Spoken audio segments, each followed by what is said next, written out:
હિંમતનગર શહેરમાં વહેલી સવારથી ધુમ્મસ છવાયું હતું।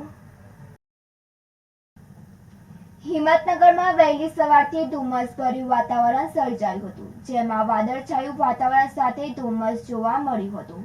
ગત રાત્રિએ વરસાદ વરસ્યા બાદ આજે ધુમ્મસ જોવા મળ્યું હતું અને ધુમ્મસમાં ધીમે ધીમે વધારો થતા વિઝિબિલિટી ઘટી હતી।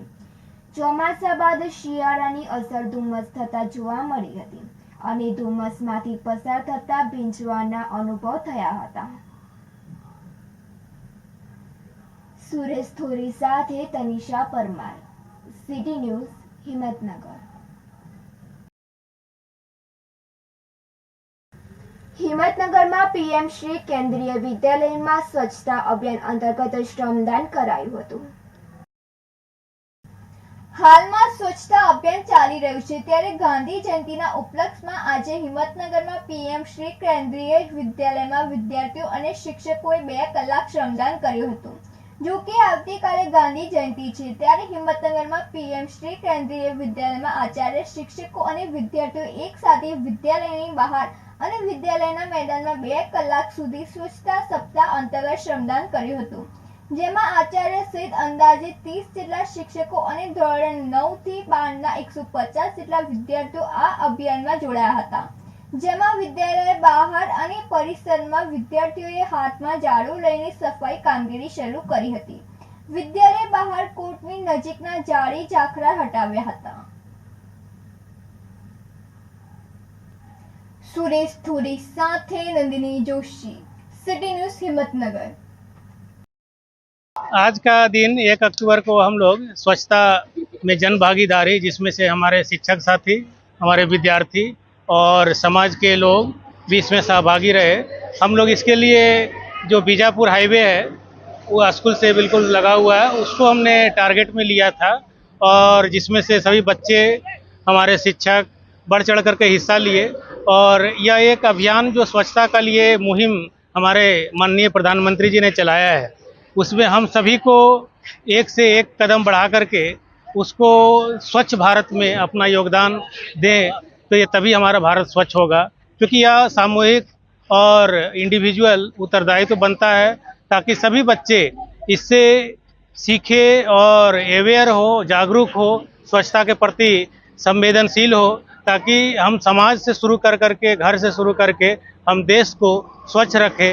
यह हमारा नैतिक दायित्व भी बनता है, क्योंकि हम जब देखते हैं कि गंदगी आसपास में, सामाजिक केंद्रों के पास में, चाहे विद्यालय हो, हॉस्पिटल हो, तो यदि हर कोई जागरूक रहेंगे तो हमारा देश एक दिन जरूर स्वच्छ होगा और इस उद्देश्य में हम जरूर कामयाब होंगे, यही हमसे अपेक्षा है। कितने बच्चे सफाई में जुड़े?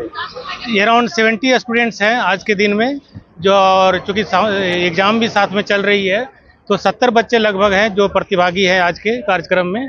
हमारे लगभग 35 शिक्षक साथी हैं, वो सभी इसमें भाग ले रहे हैं।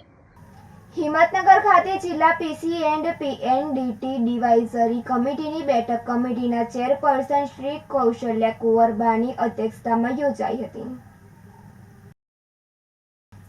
સાબરકાંઠા જિલ્લામાં પીસી એન્ડ પીએનડીટી એડવાઇઝરી કમિટીના ચેરપર્સન કૌશલ્યા કુંવરબાની અધ્યક્ષતા તેમજ અધિક આરોગ્ય અધિકારી ડોક્ટર ચારણની ઉપસ્થિતિમાં આરોગ્ય શાખા જિલ્લા પંચાયત હિંમતનગર ખાતે બેઠક યોજાઈ હતી।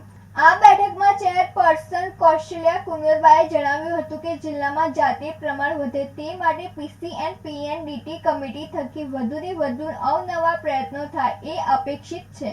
તેમણે વધુમાં જણાવ્યું હતું કે જે ગામમાં જાતિ પ્રમાણ દર વધુ હોય તે ગામને પ્રોત્સાહિત કરવું, જેથી જિલ્લાના બીજા ગામોને પણ પ્રેરણા મળી રહે।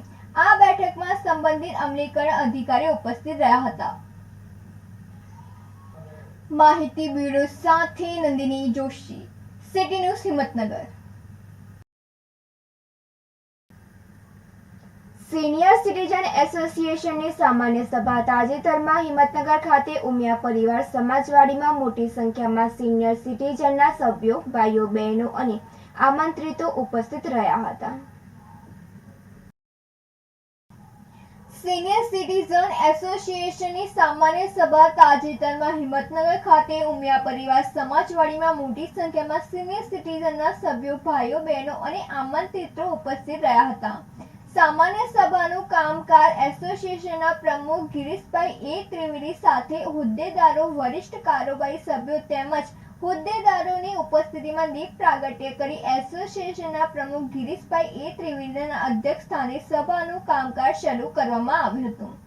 આજની સભાના ભોજનદાતા સ્વનારાયણસિંહ ગુલાબસિંહ રાઠોડના સ્મરણાર્થે તેમના સુપુત્ર હિંમતનગરના શ્રેષ્ઠી ગોપાલસિંહ એન રાઠોડ ઉપસ્થિત રહ્યા હતા.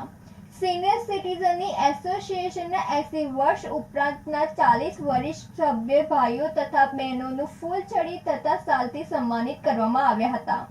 આજની સભામાં હોદ્દેદારો, કારોબારી સભ્યો તથા ટ્રસ્ટીઓની મુદત પૂરી થતી હોય પુનઃ પસંદગી વરણી માટેની કાર્યવાહી કરવામાં આવી હતી, જેમાં પુનઃ પ્રમુખ તરીકે આજની સભાએ ગિરીશભાઈ એ ત્રિવેદીની આગામી 3 વર્ષ માટે વરણી કરવામાં આવી હતી. સામાન્ય સભામાં સર્વસંમતિથી બાકીના હોદ્દેદારો સામાન્ય ફેરફાર સાથે પુનઃ ચાલુ રાખવામાં આવ્યા હતા. 7 ટ્રસ્ટીઓની પણ આજની સભામાં વરણી કરવામાં આવી હતી.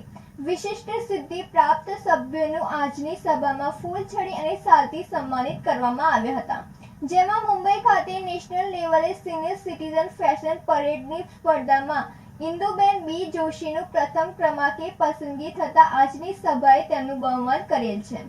એસોસિએશનના સભ્ય કાંતિભાઈ ડી પંચાલના સુપુત્ર ડોક્ટર ચેતન પંચાલ, જેમનું હિંમતનગર ખાતે નીલકંઠ સર્જિકલ હોસ્પિટલમાં દર્દીના ક્રિટિકલ કેસનું સફળતાપૂર્વક ઓપરેશન કરવા બદલ પણ તેમનું સન્માન કરવામાં આવ્યું હતું. એસોસિએશનના સભ્ય વિજય કૃષ્ણ રાવલનું સાહિત્ય ક્ષેત્રે ગુજરાતના રાજ્યપાલ આચાર્ય દેવવ્રતજીના વરદ હસ્તે પુરસ્કાર પ્રાપ્ત થયેલ અને હિંમતનગર ખાતે મહાસિદ્ધિ ફ્રી રીડિંગ લાઇબ્રેરી ચલાવી રહ્યા છે, તેમનું પણ બહુમાન કરવામાં આવ્યું હતું. આમંત્રણને માન આપી પધારેલ ભોજનદાતા ગોપાલસિંહ એન રાઠોડનું ફૂલછડી અને શાલથી સન્માનિત કરી આભાર વ્યક્ત કરવામાં આવ્યો હતો. સભામાં ઉપસ્થિત ખૂબ જ મોટી સંખ્યામાં એસોસિએશનના ભાઈઓ બહેનો આનંદ ઉલ્લાસ સાથે ઉપસ્થિત રહી સભાના કામકાજમાં પૂરક બની સહકાર આપ્યો. સ્વરૂચિ ભોજન બાદ સભાનું કામકાજ પૂર્ણ થયેલ જાહેર કરવામાં આવ્યું હતું. બિંદેશ માંડલિયા સાથે નંદિની જોશી, સિટી ન્યૂઝ હિંમતનગર.